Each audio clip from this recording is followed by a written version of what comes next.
Good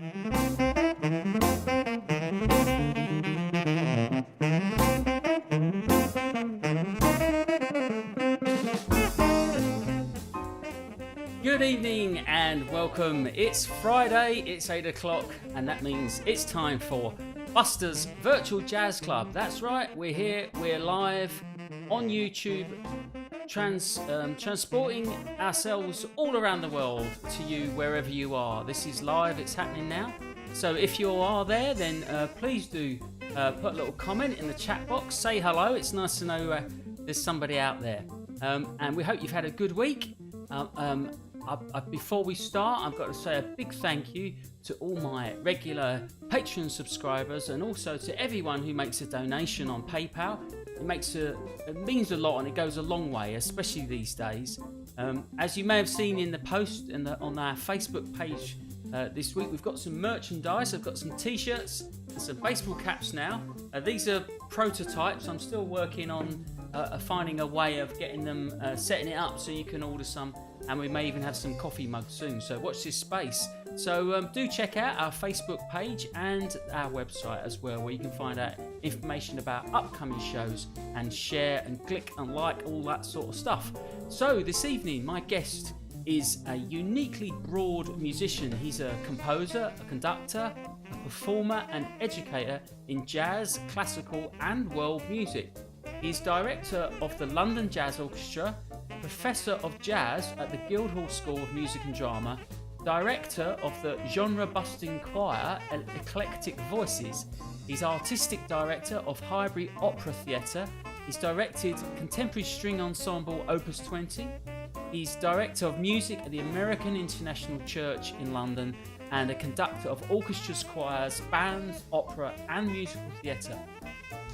Jazz, world and popular artists with whom he's worked as a performer, conductor and or arranger include Phil Collins, Goran Bregovic, Youssou N'Dour, who we're going to hear some of later, Billy Cobham, Randy Brecker, Kenny Wheeler, Rufus Reid, Dizzy Gillespie, Bobby Wellings and Liza Minnelli. A singer and a trombonist, he co-leads the Stroman Jonsson project with Swedish saxophonist Kenneth Jonsson. As a conductor, his repertoire ranges from early music through to new music, including works for choir and orchestra by Bach, Haydn, Mozart, Beethoven, Stravinsky, Schoenberg, Bartok, Poulenc, Britten and their contemporaries.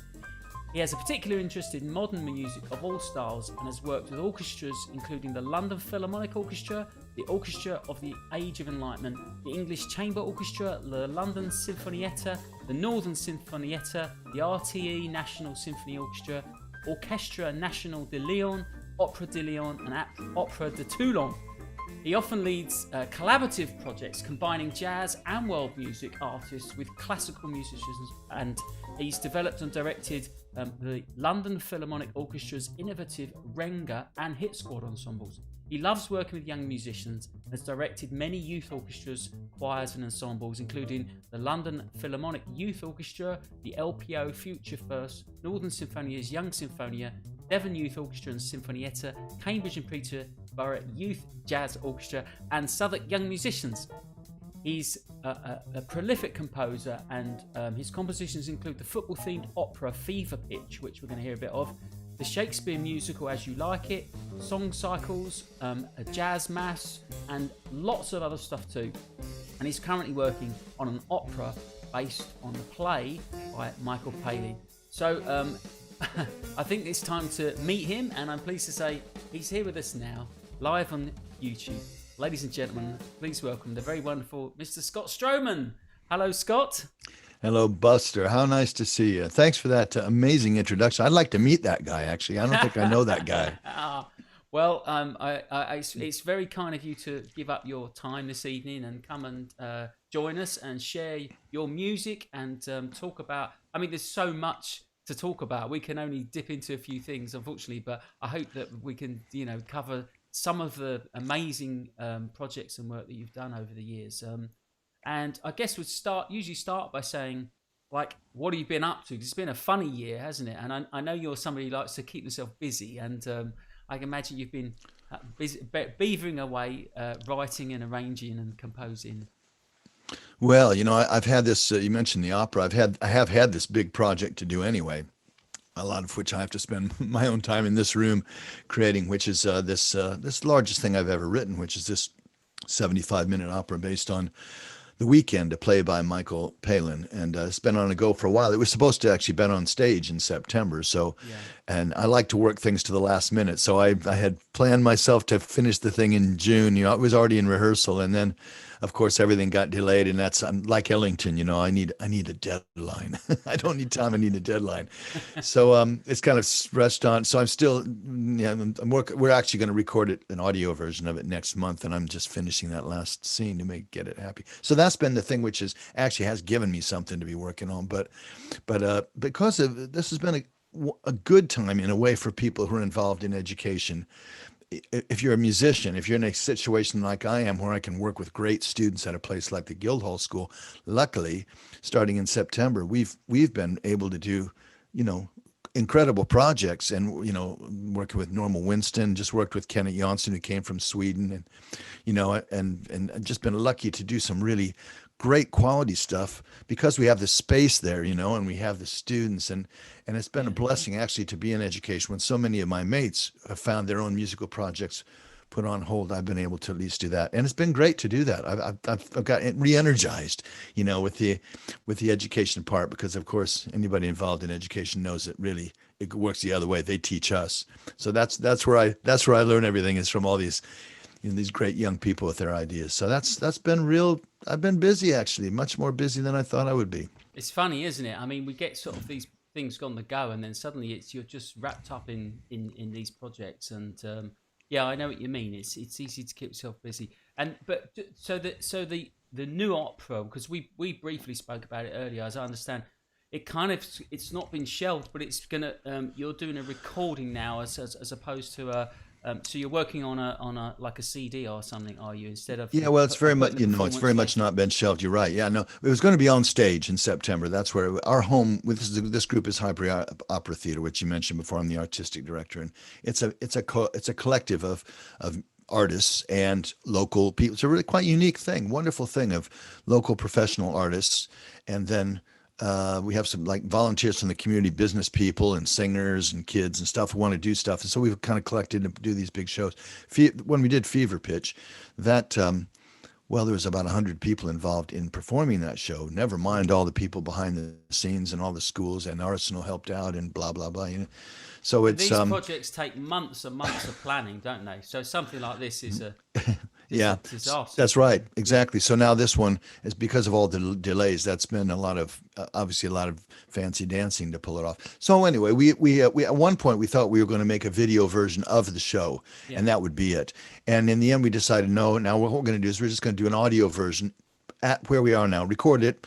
And then we're going to put it on stage next year when we can. So, but see, everybody's already been in rehearsal, start, stop ever since January. So we have people who are desperate to get on stage. By the time it gets on stage, they're going to be too old to play the characters I wrote for them. No, they'll just know it really well. That's exactly what's going to happen, actually, because all these be things always great. peak at showtime. Yeah. Yeah, This yeah. time we're going to be able to kind of create a version of it, which is finished, but Yeah. it's only an audio version. That means when we really hit the stage, we can really do it properly on stage. Right. And we'll do that as soon as we can. Well, we'll look forward to that. That's great. So, I mean, there's such a lot to cover. I thought we've got some lovely videos which you provided, and we've got a couple of audio tracks as well.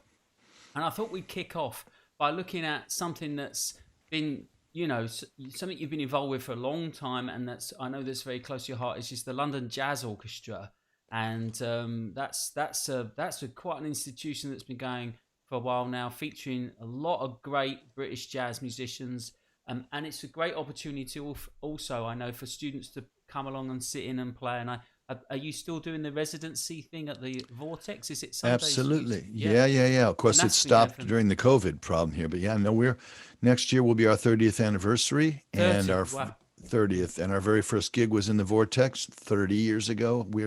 So we always bill ourselves as London's longest jazz residency, and it is by a long shot now. But it's had a couple of little interruptions, like when the club moved to a new premises, and now this COVID thing. But other than that, we've been going for 30 years, every month. Yeah, plus plus other gigs now and then, but that's very much of it's our workshop, it's our playroom, it's our social club. It is quite unique, I have to say, the London. It's my motor, that's where I can really keep things going. And am I right in, mate, I mean, I don't want to put words in there, but I think like in the tradition of Charles Mingus, it's very much a workshop thing where you write a lot of music and bring arrangements along. They're not playing stock pads. You create your own music for this band, right? And members of the band will bring parts in and pieces in that you play. Is that the body of work? Is essentially original music? Yeah. It's almost exclusively what it is. When we set up this band, the idea was to not to have a repertory band, but to have a band that was there to only play music by its members. So we did start in the very beginning when we got together. We played some music. Well, Kenny Wheeler was a member of the band in the beginning, so we started with quite a lot of his music and some other friends like John Warren. Those were the starting points. But as soon as we got going, the whole idea was to have new music written by the band. So we've exclusively played for all those years. Yeah. We've got a huge pad now, hundreds of pieces written by members of the band. The only exceptions have been that we did a big anniversary, 100th anniversary concert of Gil Evans' music, and for the BBC along with Miles Evans, and then we've had one or two things where we've played, like again we have a long relationship with wonderful composer John Warren since we started with some of his music. So every once in a while he'll say, "Oh, I've got a new suite," and bang, we'll play that, But other than that, we have to disappoint some people because, of course, I get letters and things all the time where the LJO play my music, and I have to say, I'm afraid not. Our job is to play the music of our own members. But as you say, we have some members who've been there right from the beginning, like Alec Dankworth, for example. Yeah. And then we have, of course, we have some who they stay a long time, but after 10 years or whatever, they move on, or some cases, a few of them have unfortunately passed away. And so it's, and also we need regular deputies, and that's a great, we have an unending supply of great young players who love to come in and play, and it's great to have them as well. So that's how it works. I think it's a fantastic institution. It's what it is, really, isn't it? And it's all that it should be, I think. And there's not enough of that. And I think it's great that you've got that going and kept it for so long. And I think there's the fact that you have had such high caliber musicians coming and playing and for such long periods of time. I think that's a testimony to the quality of the work that you produce there. Let's hear a bit. We've got a video of a performance, a live performance. I've had to cut a little bit down, but we can hear the original the head, and we've got a trombone solo in there by a young trombonist. And this is one of your compositions called Refrain. And when was this? Do you remember when this is from? I didn't get a date on it. Roughly. Right. No. Sorry, put you in the hot seat there. Yeah. 6 or 7 years ago, probably. It's that kind of amount, I suppose. Okay, that's close enough. Here we go. And so this is Refrain. This is the London Jazz Orchestra playing live at the Vortex.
Yeah, and that was the LJO performing live at the Vortex as part of their residency for 30 years. A fantastic institution, and a band that many great musicians, British jazz musicians, have been part of. So I thought it'd be nice to perhaps go back and, you could tell us a little bit about how you got started and what your early influences are, and how you ended up here teaching at the Guildhall, and what maybe, what was there a moment when you felt like this is what I want to do? Was there that, what was the catalyst for this? Yeah, well, there's okay. I'll try and give you the short bio.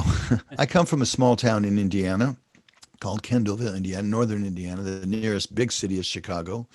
The nearest kind of small sized city is Fort Wayne, and that's about 45 minutes away, 250,000 people or something. And so I came from a town where the only game in town was the school. I mean, everything in town gravitated around the school band, the school play, everything was the school. There was nothing else to do in this town except, school stuff, sports, everything.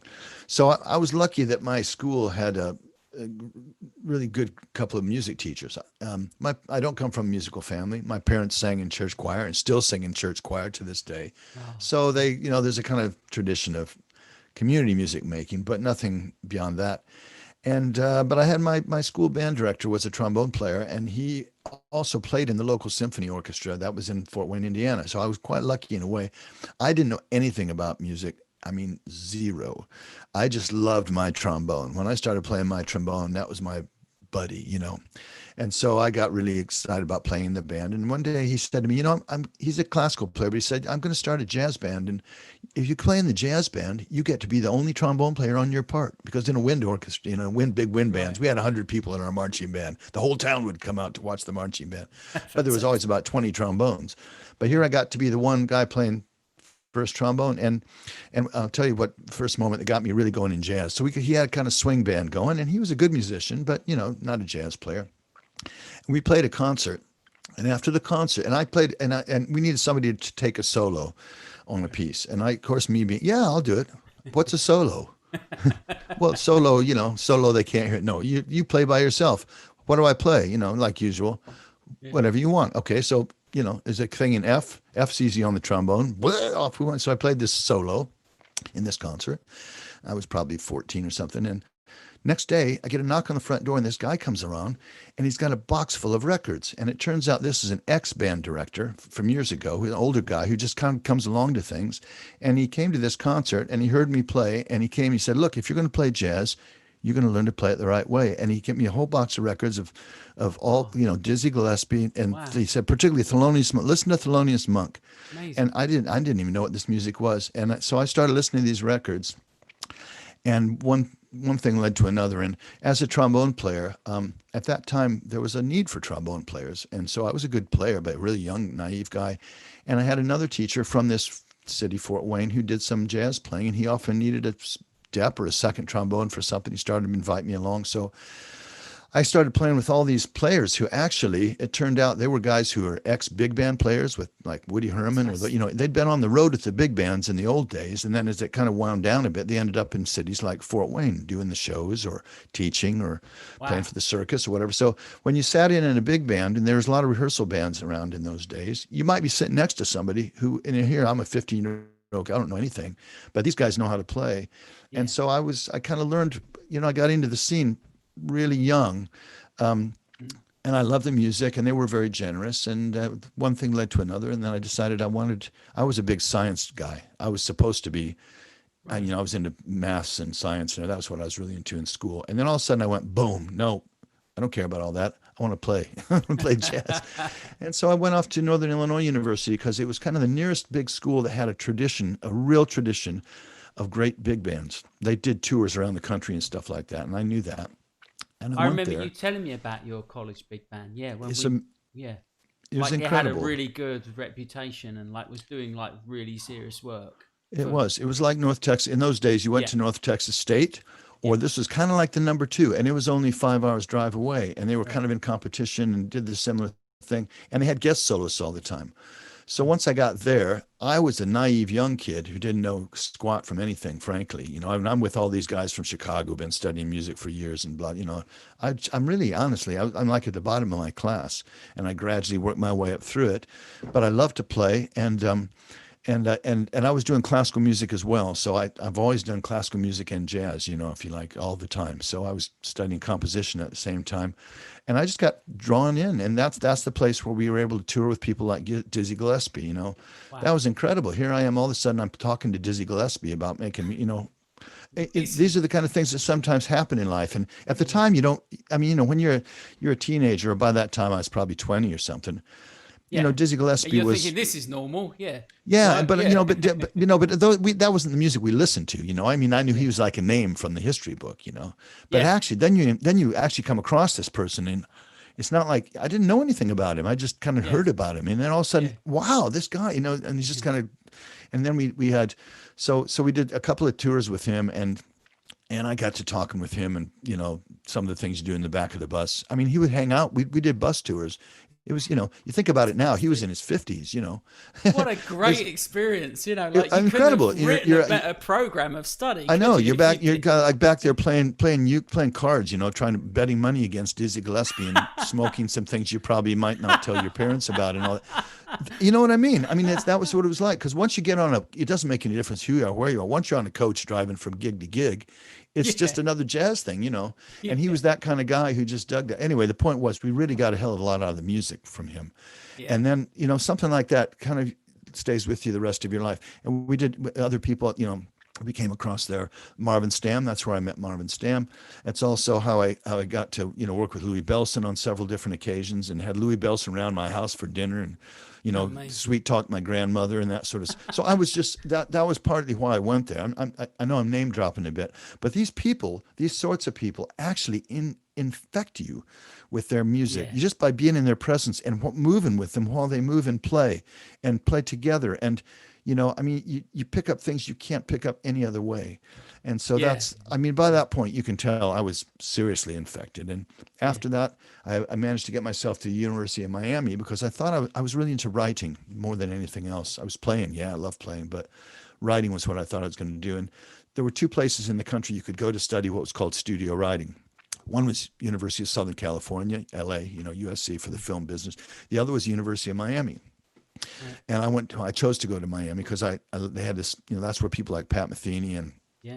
Jaco Pastorius, they were just ahead of me. And so Wow. I thought that was more of a scene that I wanted to get. And I thought I was heading toward writing film scores. But once I got there, I got much more into performing and got into conducting classical stuff as well. Because there you had, the great thing about Miami was you had studios as part of the university that ran all night. So if you were there, like I was on the studio writing project, you had these professional jobs to do. Like, by tomorrow, you're going to write 2 minutes of film music, you're going to fix the orchestra, and you're going to do a session between 3 and 5 in the morning. That's the kind of thing that would happen. But there were so many musicians, there were so many people wanted to do stuff like that you worked to these tight deadlines, and you got lots of experiences. And that was a great thing. And the staff was amazing. But again, once I got there, I was much more interested in the creative side. So rather than gravitating toward the commercial stuff, I was going to Ron Miller and studying modal counterpoint, with him, modal things and all that sort of stuff. And then every night the other part about Miami was, as a trombone player at that time, boy, there were gigs, and there were gigs everywhere. I could play And the every Latin single music night. scene was huge, wasn't it? With the Cuban scene in Miami. Yeah, I mean, during the goodness. heart of that time, I don't know how I did. Yeah. I don't know. I must have Salsa. been on drugs, because I was doing this master's degree. Part of my master's degree was to teach. They have this thing in America where you're an assistant. So a graduate assistant, it pays for your course. That means I'm a teacher. So that's where I really started doing, seriously doing big band directing, because my job, they had 5 big bands there at the University of Miami. So I would play in the first or the second band, but my job was to run the 4th and 5th band as the director.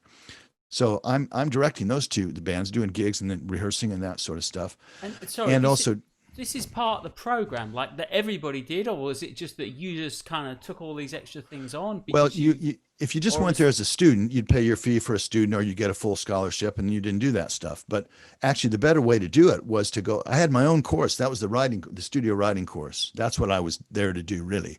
But in order to fund that course, they hire you as a sort of graduate assistant. I see. So I Great have to, in order to pay for my my Yeah. tuition and also my housing and stuff, I would work as a kind of an assistant teacher. So Wow. you have the couple of top guys. Well, the three top guys would take the three top big bands, and then you'd have Mr. Graduate Assistant, me, But what a working as great their assistant. experience as well. Incredible. You know, you learn more actually from the work than you do from your own course. Yeah. So Yeah. I'm directing two big bands and also assisting in things like jazz improvisation classes, that sort of thing. And Phew. yeah, and then but then not only that, but then I'm playing trombone every night. And the main gig I had for the longest time was a gig with a band called Salsa Express. And in Miami, Miami is kind of like the capital of Latin America, if you know what I mean, from the Yeah. music Yeah. scenes, Absolutely. Yeah. especially for Cuban music, Puerto Rican music, Venezuelan music, cumbia from Colombia. All that's going on in Miami. All the studios are there. So if you happen to get in a band that had a hit song, even though Right. it'd be a local hit song, it'd be a hit song all over Central America. So I was in a band called Salsa Express. I replaced some other trombone player and just got a gig. Just it's like somebody rings you up for a dep. Would you like to do this? Yeah, sure, why not? Turn up and down. All of a sudden I'm in this band, and we're playing 5 nights a week from 10 till 4:30 in the morning. Because the dance clubs would start really Yeah. late, and you'd play 4 sets, right? And Yeah. I'm the white guy. That's what they would call you. You're the white. I'm the only non-Puerto Rican in the band, right? Maybe one other guy sometimes, Yeah. but they're black or white, Cubans or Puerto Ricans. In this band, it was all Cubans from the same family, except for a couple of us. So I'm the white guy. We talk about especially in the days of Black Lives Matter. Yeah. Mostly I'm working in places where I'm the only white person there. And that was amazing, fantastic, because you're playing next to people who, I thought I had good rhythm. I didn't have good rhythm. I Yeah. played Yeah. next to these guys, and Yeah. they sort you out. And you're playing for 5 hours a night Yeah. sometimes. So that was And there's another a part. way of playing, isn't there? There's a way of playing that music. There's a Definitely. rhythm. You have to, I mean, you have to really immerse yourself in it and study the music and listen Yeah. to the records, and because the feel and the way they place the quavers is just very different Exactly. And thing, you got to isn't it? mimic these guys perfectly well. And you have to know the claves, and you have to Yeah. sing in Spanish. So I'm singing, Yeah. backing vocals and dancing while you're doing all this stuff. Fantastic. It suits me down to the ground. I mean, I grew up as a marching band kid, knowing how to, do all these kind of marching steps where I'm playing stuff. And so I'm used to the physical part of it. And it really suited me, so I got to play with Gloria Estefan, for example. And my mates that I was with there are the ones who went off to be Miami Sound Machine with Gloria Estefan. You know, Yeah.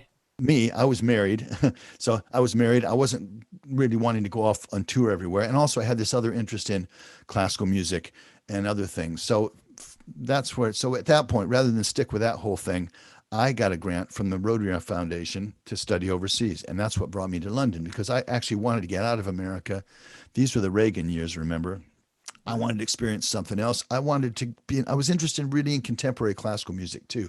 And I knew London was a place for that. First of all, it was the world crossroads as far as I was concerned for, the South Africans from the Yeah. Eastern Europeans and the When was this? Scandinavians and What Americans. what was the kind of time of this? 1980. So no, Yeah, yeah. 1982, Right. right?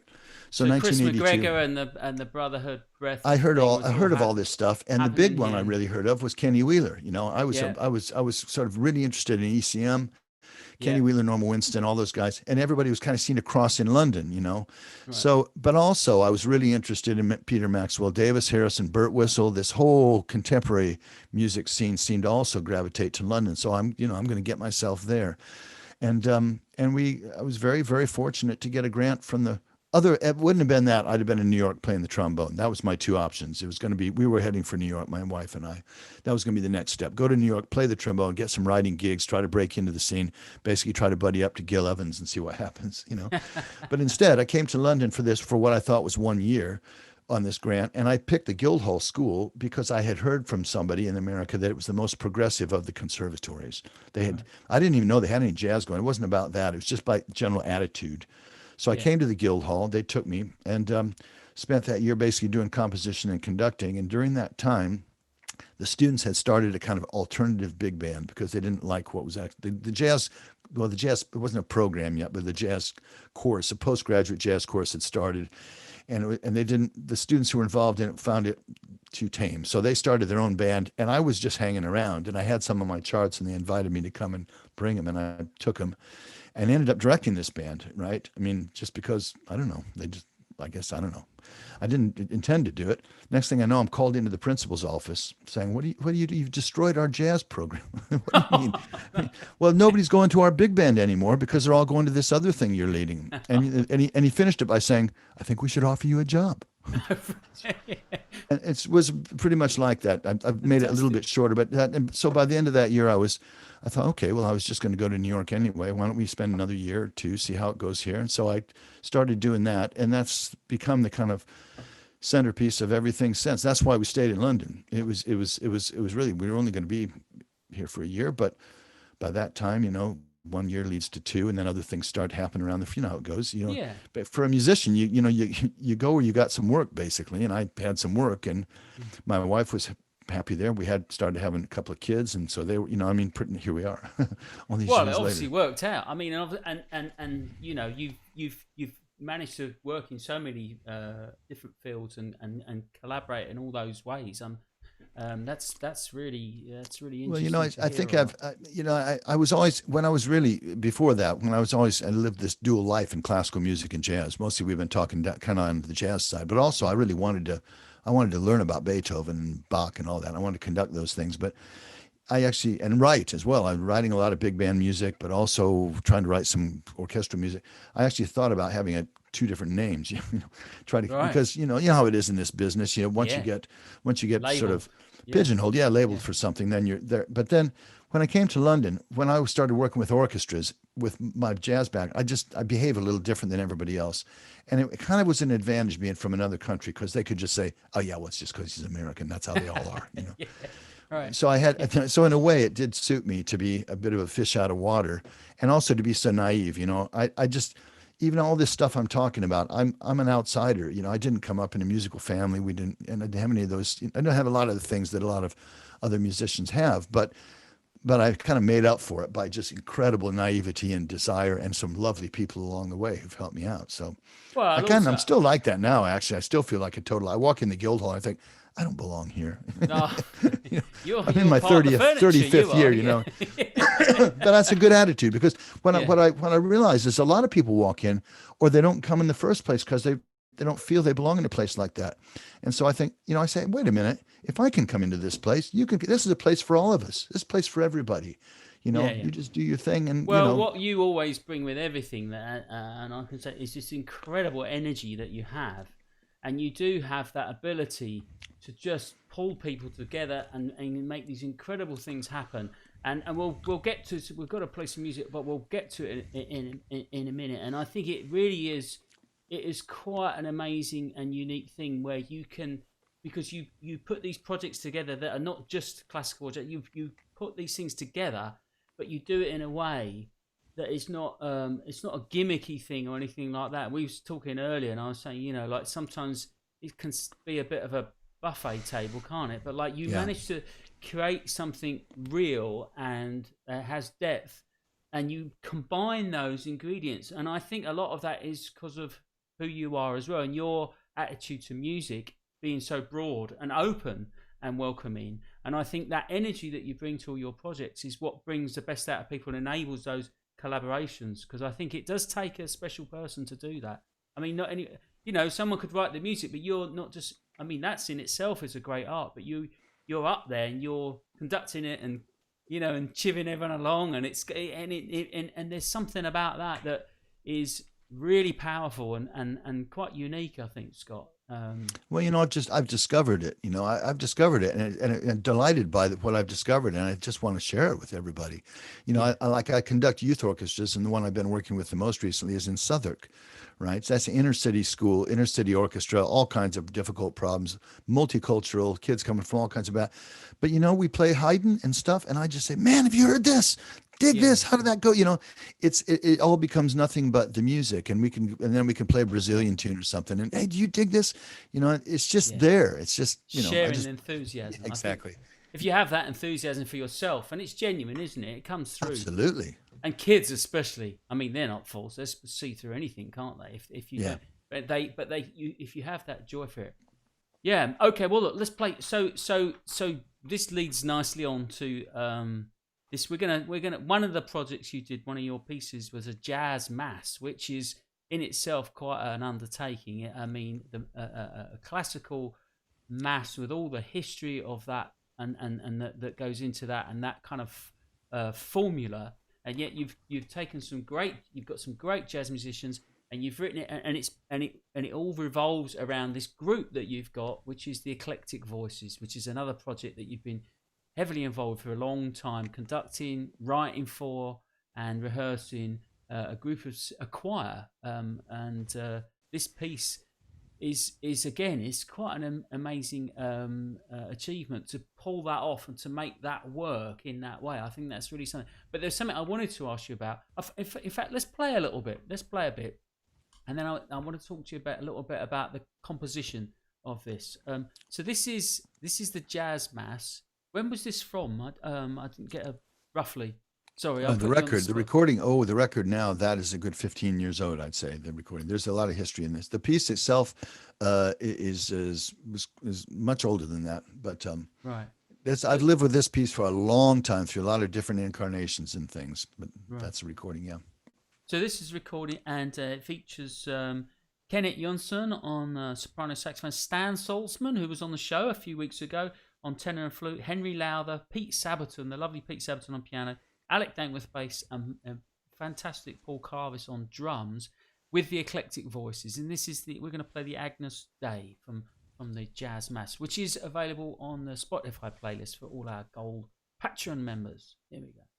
And there's some pictures here, which there's one, you can look out for the picture. There's one of a very young Scott in from his high school. This is the band that you talked about, right? College, university. The university band. Okay, yeah. Here we go. So watch out for that, folks. Here we go. Jazz Mass.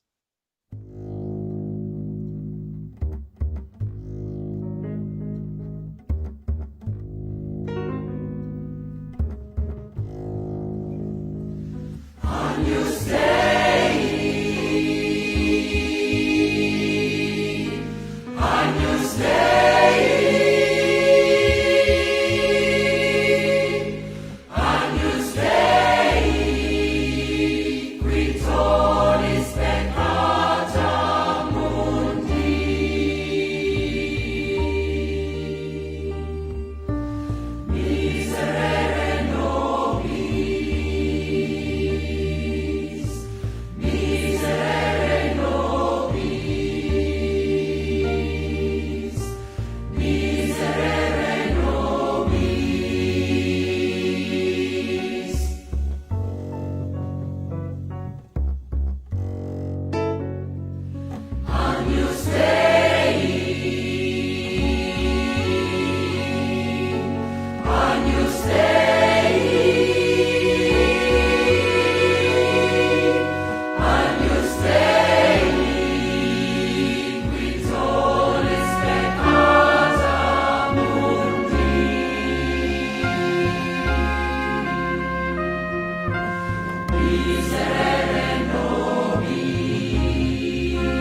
and that was Agnus Dei from the Jazz Mass by my guest Scott Stroman.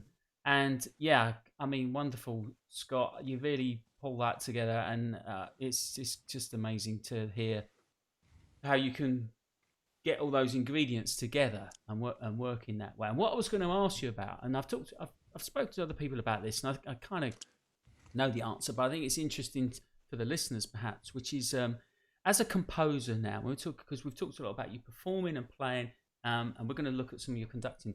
But as a composer, I think there's something different about jazz when you write a piece. Now, what I'm interested in, and we've talked about on the show before, and I'd be interested to know what you think, is like with jazz, the person is, I've always said, is a big part of the music, right? So it's like, so when you compose in a lot of jazz, I mean, not everyone, but what I'm saying is like, you don't, are you writing? You don't just write for saxophone and trombone or trumpet. You write for Stan or Kenny, or it's like person, and that of course goes back to the great tradition of Duke Ellington as well, right? So I mean, I just wondered what you thought about that.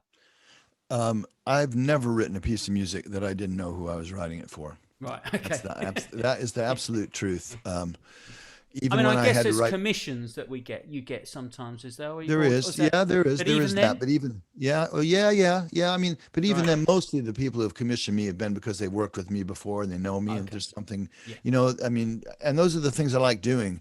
And what you're saying is absolutely right. What you're really saying there is that the music kind of tells you what to do, and that's kind of how it happens to me. That, the reason I write a jazz mass is because there was an occasion, there was people, there was a kind of something, there was a feeling, there was a place. All those things kind of come together, and I'm kind of light the match, that sets the thing off. Yeah, I mean, that's how it works for me. It's hard for me to sit down and say, oh, I'm going to just write a tune today, or I think I'll just write a string quartet. There are plenty of my friends, and we both know a lot of people who do that. They're quite happy sitting in their studio and turning. I thought I might be like that because I thought that's what composers did. But I found that incredibly difficult. But as soon as an opportunity would come up to do something, man, I'm in there. So that's why I've written like so many big band charts. I've always been in big bands. So I'm going to write for those people. And so much choral music. I never intended to write choral music. I just got involved in choirs, well, partly because I like them, but also, as a way of kind of connecting with normal people that weren't professional musicians. And what you find out actually there is that normal people are really interesting and they really understand good music. And if you create things that they can achieve with you, that's a better thing. You actually get a better product. The music itself is, the notes, everything is better than it is if you're just trying to imagine something. That's been my experience anyway, just kind of, arbitrary, that's not for something.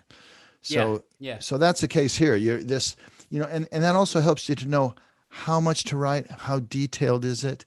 Like in this case, the music is not that detailed. It's the tunes, it's the basic structure that you want to provide, because what you want to do in a jazz situation is really create a template almost for those musicians to do it. That's for them to improvise and put their selves onto. I'm providing the superstructure, really. I'm providing the superstructure, and then I'm saying, go, baby, and then they fill it all. And that's what it is, As we talked briefly about this before, this piece was all written with Kenny Wheeler in mind. And, and I know, I mean, of course, I'm very influenced by his music, like many people of my generation are, but also by him personally. You want to give him just enough information to have this, basic structure, but not enough to stop him from being Kenny Wheeler. And that goes for all these guys, for the rhythm section parts. In a way, that's the hardest thing for a piece like that to just go out into the general public. Like if you publish it, fine. Some it turns up somewhere and somebody sees those dots on the page and say, oh, there's not very much here actually. What voicings do I play on the piano? I'm just giving them a basic sketch with chord symbols or all that kind of stuff. I got a structure, but without those human beings there to do it, it's not to mean others couldn't do it, but you have to kind of inhabit that language. And by the more specific I am about it, the less free they can be to do that. So I've always been a little bit careful about trying to be, like when I've published things and they say, well, could you just write out write out a guide. Some of the time, in jazz, we usually work with chord symbols, don't we? Sometimes we write out specific notes if that's what we want, but sometimes we want to just write basic chord symbols to allow them the freedom to follow the energy of the music on the occasion. And if you write out a specific thing, that means you're creating only one occasion. It has to be like that. Right. And everything has to be clamped in. Now that's fine if you're writing a piece of chamber music for an orchestra. That's great. There's just, there's one snapshot. They're going to reproduce it. Fine. That's great. But for jazz musicians, that's like doing something in black and white, which could go into color when they actually can improvise, Would I, if I wrote it all down, would I write out in this case, a Stan Solzman solo? No way. No, right, I could write something out that kind of roughly sounds sort of like Stan Solzman, but it would be dead. It'd be like a dead fish as opposed to one that's really. But when you have the original thing, you're thinking, I've got this idea, and I think Stan would be nice on this. And is it perfect? As far as that? Absolutely. Yeah, sure. And you got it. Yeah. So yeah, you got the idea. But that's a specific thing for something like this. But on other things that you work in, where you're we'll play a little bit of the show. I mean, that's another whole field, isn't it? Where, because that could be different musicians. And the other thing about composition, I think perhaps some people don't appreciate, is the difference between there's the idea of the composition, and there's that creative thing of having a concept and an idea, but there's still that whole craft of actually knowing what's going to work. And the work of the arranging, which is a lot of your work as well, and just turning those ideas into something is a huge amount of skill and work. Well, there's a range, isn't there? I mean, in my writing anyway, if you're a jazz musician, a real kind of what we tend to call as a jazz composer, you maybe write tunes, very basic material, okay? On the other hand, you have the classical composer, writes every note down, every detail, every dynamic, and somewhere in between is where we operate, depending on where the idiom is. Well, I'm really comfortable in anywhere in there. Right. I'm comfortable writing every single note down, like in Fever Pitch. Yeah. Except for some of the drum parts, everything is written down. 90 minutes of music, right? There's a couple of little solos. Because you don't know who's going to do it, and it's got to be the same every night if it's a show. Yeah, and it's a drama piece. It's a drama. There's there's singers and there's actors and there's movement, and it needs to be for that sort of thing. It's got a jazz sound about it, but it's not really jazz in the sense of improvised. It's only improvised in my head. But when you come to things, and then you get a big band like the London Jazz Orchestra, where you have sections that are beautifully written out structures, and then you leave freedom for the musicians to comment on those structures, play their solos or the rhythm section. There's a certain amount of freedom in the way you interpret it, but the basic structure stays pretty much the same. Like Bob Brookmeyer used to say about one of the great big band writers, was really what you want to do as a writer there is you want to tell the soloist what to do. Basically, you write the piece and you say to the soloist, here's your space. Now, I'd like you to do something like this. And then you let them do it their own way. But still, you kind of constrain them, because you write loud stuff behind them, or you cut them off but they do a job for you. But then you go down farther, and then you get more toward the improvised music, where really all you're doing is just providing the opportunity. And that's kind of what this piece is. This jazz mass, I tried to not be too constrained. That particular one is pretty free. And so I tried to give them the tunes and the basic things and fit the choir in and all that, but allow the improvisers to really have sway. That's why I think that piece works. I think I did get the balance right between the written part for the choir and the freedom of the players, and I think that's why the players they play so well and enjoy it. The other thing is with that is putting the band together, isn't it? Getting the right combination of people that is going to work. Right. Yeah, and that band, that's the one you just described. That's it. I mean, those guys, they're my favorite players, and they know me, and I'll tell you one thing I've really discovered. With the Collective Voices is an amateur choir. This is what we're talking about. These aren't professional singers.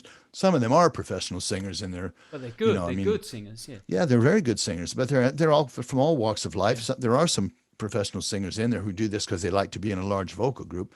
But there's people who are sing once a week, and the thing is that what's I've always found interesting is that when we always perform with professional instrumentalists, like in this case. If it's an orchestra or it's a choir, or a jazz group, of course they love to perform with professionals. But when the jazz players come in, they're always inspired by this situation. I've never found them to feel like, we're just helping out these amateurs. Professional jazz music. I mean, Kenny, for instance, used to say, I love to play in front of this sound. Bobby Wellens, who I played with for a long time, we did some lovely projects. I did a whole album with him, Songs of the Spirit, choir. Yeah, and he raved, he just loved to play on the top of that and interacting with that kind of sound and all those human beings, jazz can actually, it can be pretty lonely, can it? Sometimes we play in small groups and I little was clubs. just going to say they're mostly you know, playing in quintets and things like that. When they Exactly. get to a big choir, it's like a all new of a sudden experience for them. Yeah, I mean the people in the choir more than the audience usually get at your gig, and that's so you've already got that audience with you, but it's part of making the music. Yeah. So we've and there's an energy there, isn't there? Yeah, well? I've just often been. I'm still amazed when we've done several concerts this past year with choir and a jazz trio like Nicky Isles trio, and they're always really inspired by it, and they go away saying, "Dear, you can just hear it in their playing for a start." But then, it's. I love this mixture of amateur and professional. I mean, that's in jazz. That's what we do. We're trying to communicate with people, aren't we? When we play, we always are. Make connections. Yeah. Well, look, let's watch a little bit. So we've got a little clip from Fever Pitch. So this is the opera that you wrote, and it's around the famous Nick Hornby book, isn't it? Was it a movie as well? And then you made the opera. Is it the Roundhouse? No, at the Union Chapel. Union Chapel. Sorry, Union Chapel. And there's a lot of kids on stage. There's professional singers. You've got the orchestra, and you're conducting here. So again, another completely different job to do. And this is much more strictly written out, as you were talking about before. And you've written several of these operas now, which is another whole. Which is amazing. Let's watch a little bit of that, and then we'll come back and have a little talk. So it's a very short clip here we've got, and this is a piece called "It's Always There."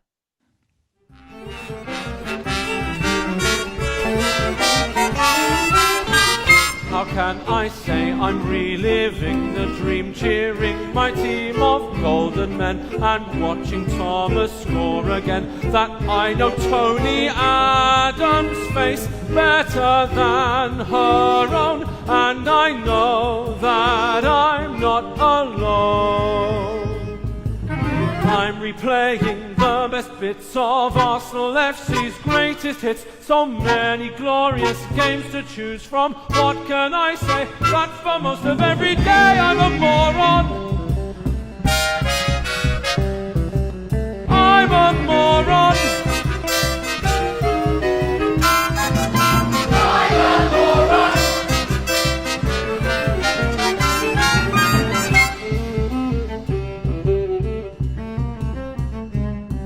I only have to close my eyes, and it's Anfield 89, Wembley 87, Stamford Bridge 78. Right back to the day I first walked through the North Stand gate. Good old Arsenal, we're proud to say the name. While we sing this song, we'll win again. So isn't this exciting? I can't wait. It's nearly time for kickoff now. Great. I hope you're enjoying the show. I just want to take a moment to tell you about a new way that you can help support me do this, and that is through patreon.com. That's right, I've got an account now, so the link's below here, patreon.com Buster Birch, and if you go along to there, you can now make donations by Visa credit card, so you don't have to use PayPal if you don't want to do that. And the advantage of Patreon is that once you do it once, it will automatically deduct on a per show basis. So instead of having to fill in the forms every week, if you want to make a regular donation, then that will just automatically deduct straight to your credit card each per show. And that is hugely helpful to me, because it means I know that I've got a certain amount coming in every time I do a show, and that really helps me plan ahead and keeps the viable sustainability of the show going. There's two levels of sponsorship. There's my silver and gold membership. All of my Patreon supporters will get a big thank you personally from me live on the show, and the gold member sponsors will get an additional Spotify playlist which will be sent to you each week, It's something that I'm putting together. It's personally curated by me and will feature lots more albums by the guest artists each week. So it's a great opportunity to get to know this music much better. If you're really enjoying the show and you like the little tasters that you're hearing, that's a great way to get to know this music even more and enjoy in full comfort the full sound of the full albums. Thanks very much. Back to the show. That's right. And before we move on, I'm just going to say a big shout out to everybody in the chat group there. If you've got any questions, do pop them in the chat groups. Hello to Laurie and Peter and Mary and John and Alison and Steve. And thanks for all your comments. It's lovely to know you're there and you're enjoying the show. And I'm in conversation live. We're live on YouTube with the amazing Scott Stroman. And that was a little clip there from Fever Pitch, one of many operas that you've done at the Union Chapel. Did I get that right? Right. Yeah. Highbury Opera Theatre that's our center, our home of this endeavor. Highbury Opera Theatre. To be honest, I've written 4 shows. One of them is a musical. One is a kids opera. That one, Fever Pitch. We called it Fever Pitch, the opera. And now this new opera, which is The Weekend, the Michael Palin show. And of course, Nick Hornby is local to us. Yeah. Nick Hornby is a local author. He's a world famous guy, but he lives down the road. And he brought his family to watch the show, which is kind of fun. And Michael Palin is also local. So, these are people, that's the idea, is to pair up with, artists and amateurs all around, in the area. It's a very cool part of town. Yeah, exactly. Yeah, very much so. Yeah. Well, one thing we haven't talked about much yet, and I'd like to touch on, is your trombone playing, because that was, as you said at the beginning, that was like your big thing. And then, of course, I think some of us are aware of that. You've not been able to play recently, and you're working your way back in there. And perhaps, but you've had some amazing collaborations with artists and recordings, and Kenneth Jonsson, is it Jonsson? Jonsson, yeah. Somebody you've worked with a lot. And also, of course, the Billy Cobham Band, which I remember you bringing into college when I was a student there, and that was just amazing. And that was, we were talking earlier about a project that you came very close to doing with Billy, and then you obviously had this terrible affliction hit you overnight. And I know something of this because the same thing happened to my wife, of course, which you were very supportive at the time, and I deeply appreciate that, and I want everybody to know that. So perhaps you could just tell us a bit about, not that bit, but your playing, some of the projects of your playing and how they came about. How did you meet Kenneth, and how did the Billy Cobham gig come along? And well, the Kenneth is someone who I have worked with for a long time now. We're talking 25 years of, sometimes you meet another musician and you just seem to click. Yeah. And this is, we met in an airport in Tel Aviv, actually, in Israel. As you do. Yeah. As you do. And we ended up sharing a cab it was a week-long jazz, it was a meeting that Dave Liebman was leading. And we were there as educators, really. I was there representing the Guildhall. He was there representing a school in Sweden. And we just hit it off and played together all week in lots of informal things. And one thing led to another. And eventually we got a band together and did a tour. And, so it's this international collaborations are always complicated, as you can imagine, especially now during COVID. But we've managed to do all kinds of things together. We made several records with different sized groups. We call this Stroman Jonsson project, and he's written orchestral music that I've conducted, and I've written orchestral music that he's got the group together for. We've done choral projects. Yeah. We've done lots. And then one of the things, the biggest thing, I suppose, at least at one point, is that Bill, so Kenneth, there's two albums, isn't there? There's 2 recordings. There's 2 recordings that with just what you call Stroman Jonsson project. That's right. Yeah.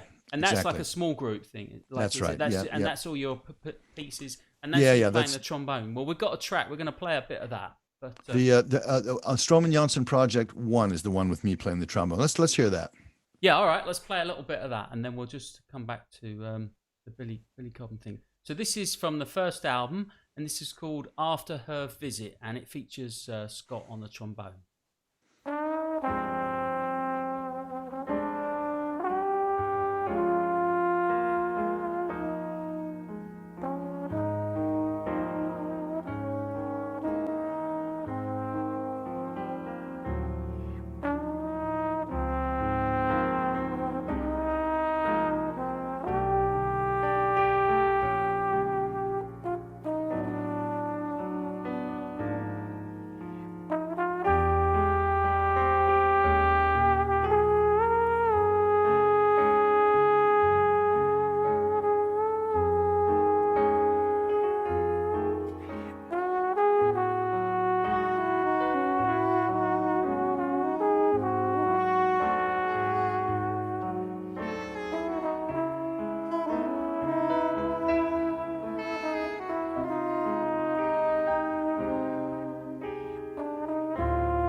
That's his instrument. He And, plays tenor too, and bass clarinet. But that's the soprano is the moment. It's the thing.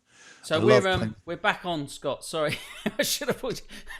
we're just chatting there about Kennett's fantastic soprano playing and how wonderful, what a great sound he's got. I love that sound he's got there. Yeah, soulful. Yeah. Well, he's a protege. On one side, he's a really steeped in Americana of Wayne Shorter and Coltrane, but Wayne Shorter and Dave Liebman, is his starting point, and then you got, of course, a great Scandinavian tradition of playing. So he's that's what I love about him. He's got that looseness and freedom and that folk kind of thing that you get from the Scandinavians, but he changes, man. He knows his harmony fantastic. He doesn't have to play it. He's one of those guys like Eric Satie, they used to say, studied counterpoint, so he never had to use it. He knows that stuff inside and out, but he doesn't have to feel he has to demonstrate all the time. Yeah, very, very soulful. Yeah, so and beautiful playing, Scott, on the trombone there. That really is a great track, and it's lovely to hear you on the trombone because obviously that's not something I've heard for a while, and I remember hearing you when I first came as a student and hearing you play, and been really love the sound. You get that beautiful, sweet kind of singing sound on the trombone there. Yeah, you were saying maybe I should mention about what you said about this affliction. I think you should. I had Bell's palsy, and those of you know what I'm talking about is the facial paralysis that you get on one side. Almost a freak, it comes on by virtue of probably overnight from some sort of infection, which is not, just happens to get in the wrong place into the nerves in your face. And the bottom line is that you have a droopy face, and then you have to, you recover or you don't. And I have recovered very well. My face looks pretty good, but you got 18 different muscles here, and along the way of trying to them all rewire themselves is what happens because it gets in the nerves. They don't always wire the right way. In my case, I started playing relatively soon afterward and did really well, and then started to realize that something was wrong, and it took a long time. And I developed focal dystonia. So that's where your muscles don't do what your brain is telling them to do. And so I've had lots of issues from that time of trying to start again. There's a trombone in the background here somewhere. I think you see it there. Yeah. It's just off shot, just about in the shot. Oh, is it? It's over there. Slightly cut off. Yeah, we can see half of it. Yeah. Yeah. Well, anyway, it's so I'm still working on that, and it's. But I have to say that just getting a few notes out and buzzing through my body was worth it. So I'm hoping I'll get to play again. But in the meantime, I've become rather than a trombone player who sings, I'm now a singer who plays the trombone. So it's a terrible thing to happen to a wind player. As I said, my wife had the same thing, and it's a shock overnight. Just boom, like everything you do, suddenly you can't do it. And for you, it's been a number of years now, and so we wish you well with that, and I'm sure you'll be back. But as you say, you're singing much more now, as well as all your other work. We've got a couple. With time's getting on, we've got a couple more tracks. So I've got. I just wanted to play a little bit show a little bit more of your conducting, and talk a bit about a particular project you did, because you've been involved with a lot of what they call world musicians, and I think they don't really come much bigger than this. So some of our listeners may not be aware, but Youssou N'Dour is possibly one of the most famous singers in the world, certainly in the era of world music, certainly in the world of African singing, Senegalese, right? And a huge star. And there was an interesting story you were telling me today about how you got this project together through and Herbie Hancock was involved, and there was some pretty interesting stuff going on, and then some years later you got back together again, which is a clip we're going to see of you conducting, but you got asked to write some arrangements for it, basically. Yeah, I wrote this was I'll give a brief intro, how this came about. I was working with the London Philharmonic Orchestra on all sorts of things that were crossing, I don't like to use the word crossover, but they were from their point of view, it was going into different territory. And they had a big occasion where they were welcoming Kurt Masur as their conductor, and they decided to do it in a very different way than normal, which was to have because Kurt Masur was known himself at the time as quite an innovative character. He was the one who has helped to bring down the Berlin, the Iron Curtain. But he also played a bit of jazz and loved jazz and so forth. So there's a concert where Youssou was going to come in and to welcome Kurt Masur. So we'd have Youssou N'Dour doing one set with the orchestra, and then Herbie Hancock would do one set with the orchestra with music arranged by Vince Mendoza. And they asked me, they were going to work with Youssou N'Dour because, for all kinds of reasons. But Herbie and Youssou had been working together in a project anyway. So those were the two big artists. And Vince conducted the part with Herbie Hancock, and they asked me to conduct the bit with Youssou N'Dour, and they needed arrangements. So would I like to write the arrangements? So I wrote as many as I could in a relatively short period of time. They farmed a couple others out to other writers around Europe. And we did this big project. And what I was telling you about is that when we were rehearsing with Youssou, Herbie came in, and there was one of the pieces we had which had some kind of freedom in it that could, we had some jazz musicians involved anyway with the symphony orchestra and Youssou N'Dour and his band, all these guys from Dakar, mostly percussionists, from his bass player, and wonderful musicians from Dakar. And so Herbie said, "Could I play?" Yeah, okay, right. We don't have any piano parts. And yeah, of course you can. So I scratched out some stuff and gave him some chord changes and said, "Well, we'll get a big solo spot in this piece for you." Okay, so he said, "Well, how long do I play?" I said, "As long as you want." "No, I want to know exactly how long you want me to play. You start me, you stop me." I mean, so okay, so all right, yeah, okay, I will. So I directed him and everything. We had the rehearsal. It sounded great. I mean, how could Herbie Hancock not sound great? But he says afterward, "Can I chat with you?" And I said, "Oh, here it comes, And he said, "Could you just help me out with some of the scales with these chords?" And he started, and so I've written something like, I don't know what it was, F over B flat, or A flat over B flat. So the kind of things we use, the nomenclature. He said, "Now, what scale would you like me to play on that chord?" I said, I actually said these words, "You're Herbie Hancock." To him. He said he didn't want to have any of that. No, he said, "Okay, I get it. No, that's cool. I really like just to know don't play what you played the first time, because that sucked." Yeah. No, he was so modest. I mean, look, this is Herbie Hancock, and he was so modest. He said, "No, what do you think this?" And so we sat there for about a half hour, and we worked through the chord sequence, and I suggested to get a sound of exactly. I mean, he was trying to get the sound, he wanted to serve the music. That was the important thing. He didn't want to show off as Herbie Hancock. He wanted to come. It wasn't about that, and it could have been like showboating. No, he wanted to come in. He wanted to play something that made some sense with the music I had written for you. So it was just a lovely, lovely moment. Really, isn't that something? Sweet, Yeah. And we were saying earlier, like all these, it doesn't matter what field, even the higher you go up, like the greater the artists. They really are just interested in the music, aren't they? Yeah. It's still all about the music. Amazing. When they could be such divas, couldn't they, if they wanted to? And Youssou, I mean, that Youssou was exactly the same. When I wrote these arrangements, at the time I did it, I hadn't met him, and I was, when you write for somebody, when you write for a star, you gotta do two things. One is you got to make them sound. You got to make them sound great. That's the reason. Yeah. But also when you do these things, everybody's launching into new territory. They're singing with an orchestra, and you're putting together, African musicians with London, classical musicians, and that's tough, and you don't have a lot of time. You got to find a way to speak the language together, make the music kind of work into something that's genuine and organic and new and not contrived. I hate contrived things. I won't do it. I won't shove things together and say, "Isn't that cool what we've done?" I don't care about that. What I care about is if it's something that comes out that really feels like it's organic and new, like a great love relationship. You put two people together, they fall in love. Wow, that's perfect. If you watch First Dates, you know what I'm talking about. Sometimes they just, other times it's like whoosh. So you're trying to get that together.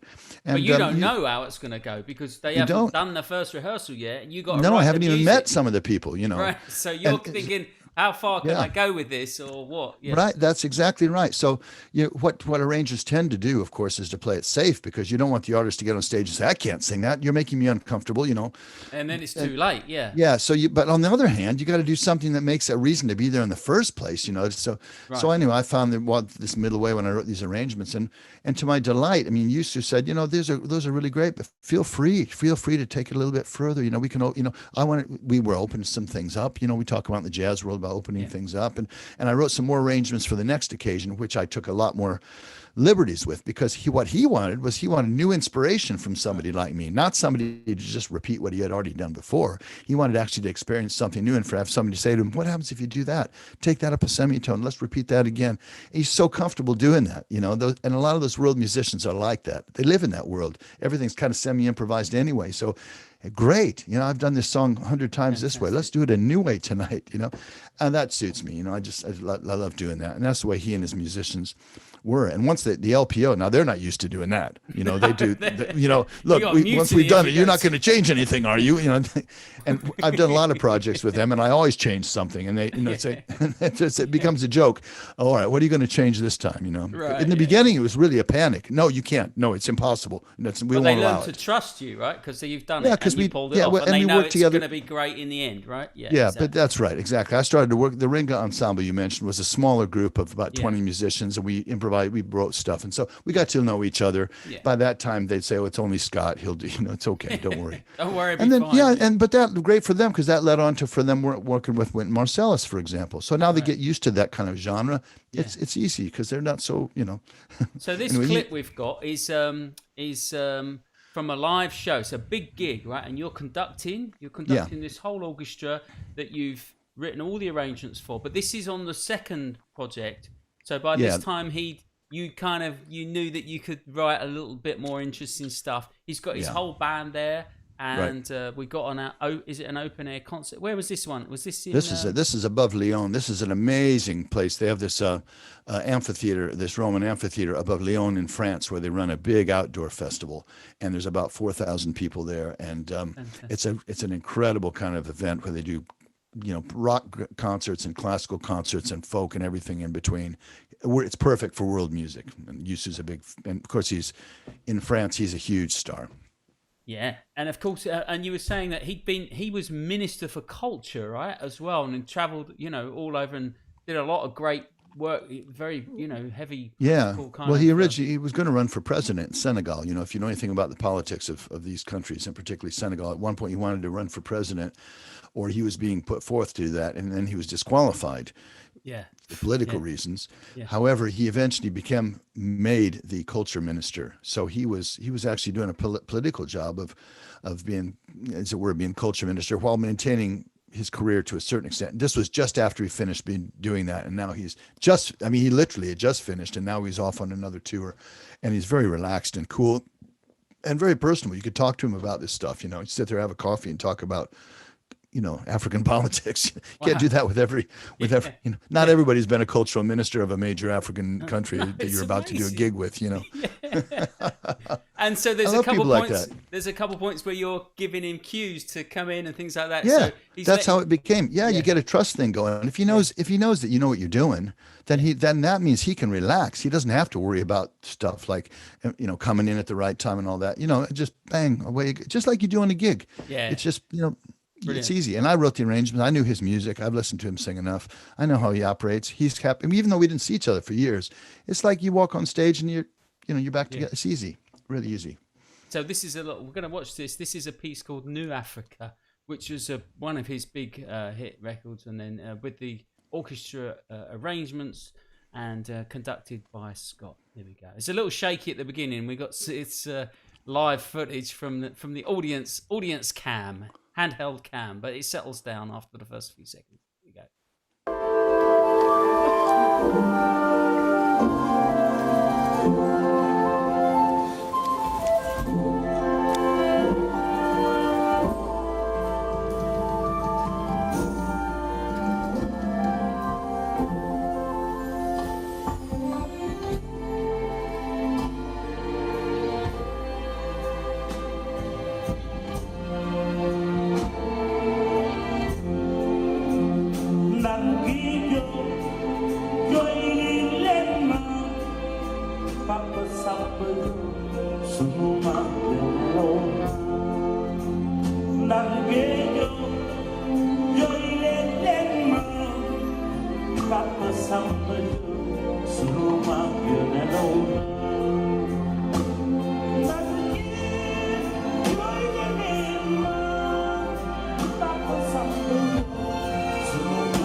Wonderful, and that was Youssou N'Dour with his band and the was it the London Symphony Orchestra?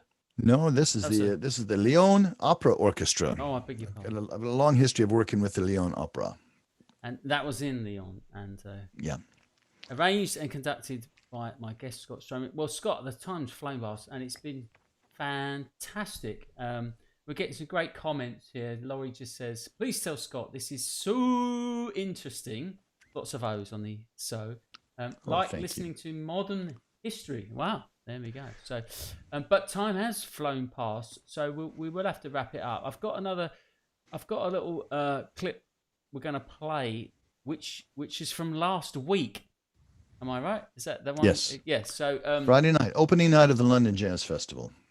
and so this is a concert you did streamed for the London Jazz Festival on Friday last week, and featuring Jason Rebello, Steve Williamson, Callum Gawley, and Winston Clifford, Correct. the Exiles. But before we play that, I just wanted to wrap up by just mentioning a bit more about your teaching, which we've not touched on too much, and of course the amazing work that you've done for so many years at the Guildhall. We talked about you getting the job, but I mean, it's been a long time. You're head of jazz there for a long time, and there's a lot of students passed through in that time that will be really, obviously very grateful for all that amazing work that you've done, myself included. It's going back a long time now, and I remember my audition. I still remember it very clearly, coming along and feeling quite nervous and playing for you, and it was you and Simon Purcell, and and we had a great time, and of course I met my wife there, so there's a lot of great memories there. But what always, I mean, it was an incredible time for me personally. But what struck me was the all the amazing artists that we had. Of course, all the fantastic British jazz musicians that were there. But you brought in all these incredible guest artists. I mean, I've made a lot. I jotted a few down. So just in that, I did the 1 year postgraduate course, 97 to 98, and that was, I mean, it's actually only about 8 months, isn't it, by the time they call it 1 year. But in that time, we had George Russell and the Living Time Orchestra. You brought them in. They did a big project with us. Billy Cobham. I remember sitting playing.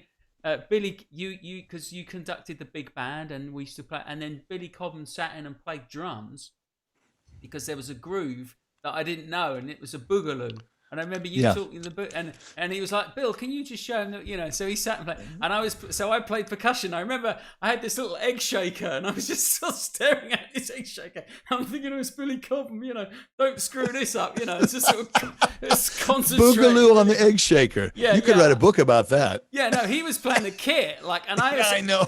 playing the kit, and I was trying to watch him, but I was trying not to mess up this little egg shaker, and.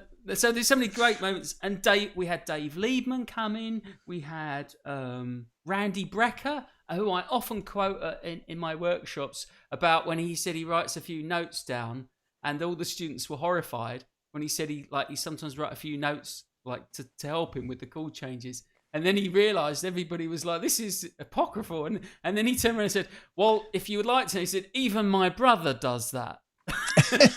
That's right. Yeah. At which point everyone's like, "Oh, it's okay then," So this is so many great moments. But I'm just thinking, all these people. Rufus Reid was there. Bobby Broom came and played guitar, and I got to play with him. And he's another one. I remember asking him about his form. His solos always took off. And again, I often quote this. And he said, I remember asking him. I said, "How do you always your solos? They always really go, And it's great." He says, I play the first chorus down there. He goes, and then I play the second chorus here, and I play the third chorus up here. And I was like, brilliant. But L.D. Fraser, Kenny Wheeler, you and it was you enabling all these great events happening. And as a student, it's just an amazing experience to be around that and to have that experience of meeting all these people. And I think that's something you do. You make these events and projects happen, and so many people get such a lot out of it, Scott. Well, Buster, that's how I learned. It's being, you know, you can learn things in classes and you can learn things out of books and you should transcribe record, all those things we do, but there's nothing like being near the vibrations of the actual thing. It's just, you know, I mentioned this about Dizzy Gillespie all the time. And when I was able to spend that time with Dizzy Gillespie, I didn't even know who he was. I mean, he was a name in a book to me. You know, we were into fusion music and rock and all that stuff. And all of a sudden I'm by this guy and the vibrations come off of him while he's playing and while he's talking and while he's smoking and everything else he does. You know, you just kind of start to buzz along with him. And that's what I've found all the way through my whole life. It was those hours I spent in those salsa bands in Miami, playing next to somebody who actually grew up in, you know, San Juan, Puerto Rico. And that's the way it's been always. So there's a certain amount I can do as a teacher, but all I can do is kind of lead the horse to water really and hope they drink. And if I can bring the water to them, then that's the source really. I mean, you know, for you as a drummer, just being around a guy like Billy Cobham, like I was, get infected by it. You play drums with Rufus Reid, and you've had a lesson you will never forget. You know, 5 minutes of playing blues with Rufus Reid, and you will know how it works. You know, I remember playing in the big band, and you telling me a great lesson. I still remember very clearly about the trumpets, and you said Dizzy Gillespie taught you this, and you came to me and you said, you were like, Buster, the trumpets are rushing. And I'm like, I'm the drummer. You know, it's like, no, it's your job. You got to sort them out. You got to fix them, sort them out. He would talk. He would say everything through the drummer. Absolutely everything. When he was playing trumpet, when he was playing congas, he never talked to the director. He talked to the drummer, and he would say it wasn't even only about time, pitch. The trumpets are sharp. Yeah. What are you going to do about it? But you know, part of that is because the drummer could settle things down. It's the drummer who can kind of make everybody calm down and really be able to listen to music. Yeah. And that's what he's always trying to say, you know, of course, the dynamics and all that, everything else. But I learned all that from him. I watched him. I thought, this is ridiculous, you know. But it was so right. He's exactly right. This is a guy who's played with Chano Pozo. I mean, you know, he's there you go. Yeah, straight from the horse's mouth. Yeah. Well, he's got to play with Charlie Parker. Come on. I mean, you know. Yeah. Yeah. Well, look, Scott, the time has beat us, and it's been absolutely amazing, as I knew it would be. And so, you know, once again, it just leaves me to say thank you to everybody for tuning in and checking out the show. If you have enjoyed the show, then do consider making a donation. It's makes a big difference at the moment. And sign up to the mailing list if you're not already on it. You'll get an invite every week to the live show. Next week, I've got the fantastic trumpeter Steve Waterman on the show, and he'll be another great guest. Lots of great music from him. And so it just leaves us to say, once again, Scott, thank you so much. It's been a real pleasure, and it's been very nice to see you and hang out again. And that's right. It's been too long. So we're going to finish with this video now. We're going to play out with you singing, and this is a tune. This is a tune written by Jason Rebello, right? This is the first tune, isn't it, off the thing? Yeah, it's called Hole in One. It's a tune by Jason Rebello. He calls it his blankety blank tune. If you get as far as the end of the head, you'll hear the blankety blank theme quoted. And Jason, what a great musician Jason is. Of course, I knew him from the Guildhall too in the beginning. First thing we did together was do Rhapsody in Blue, where he was playing the piano part and I was directing. Wow. But to sing with him is a dream. He's got, you know, people who listen and are empathetic. Wow. I mean, fantastic. And Steve Williamson, of course, as well. Steve Williamson. I met him when he was, all these guys. Anyway. And so if anyone wants to watch the whole thing, it's available on the Guildhall website, right? Because this is under the Guildhall Jazz Festival. Is that right? You can find it through the London Jazz Festival or through you end up at the same spot. When you get to the page that it's on, it's kind of moved to the bottom of a big page now. So you'll get directed from the London Jazz Festival, but dial right down to the bottom of the page and you'll see it. I think because it was the headline act, it's at the end of the page instead of at the top. Right, brilliant. Okay, well, thanks, Scott. It's been great to see you. Thanks, everyone. We're going to leave you with this and take care. We'll see you next week. This is Hole in One. Pum pa da doodly dum pum pa ya ba doo ba dum pum pa you da. When pa da doodly dum pum pa ya ba doo ba dum pum pa ya da. Pum pa ya ba doo ba doo pum pa ya ba doo ba dum pum pa dum pa ya. Ya ba da ba pa ya ba pa ya ba pa ya ba pa ya ba pa ya ya.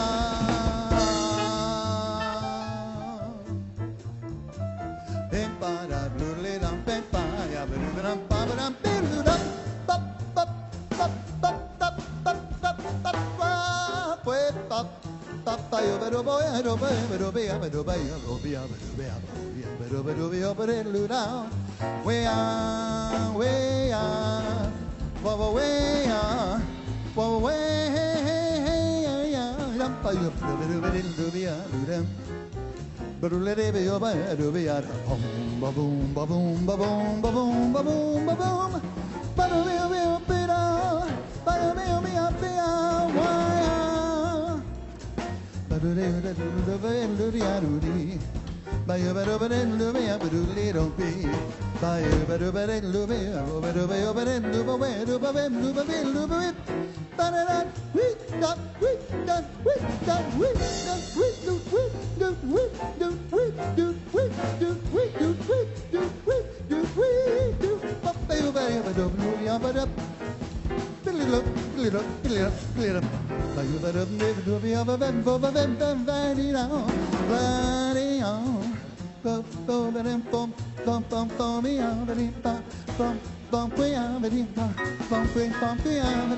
pim pa ya ba do ba dum pim pa you da.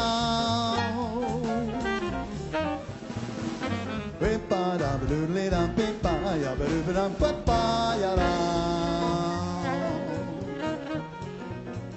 Pim pa da ba do le pa pa ya ba do ba dum pa pa dum pa ya da. Yam pa da ba do pa ya ba do pa ya ba do pa ya ba do pa ya ba do pa ya ya da. Pim pa ya ba do le dum pim pa ya ba do ba dum pa ba dum pim dum.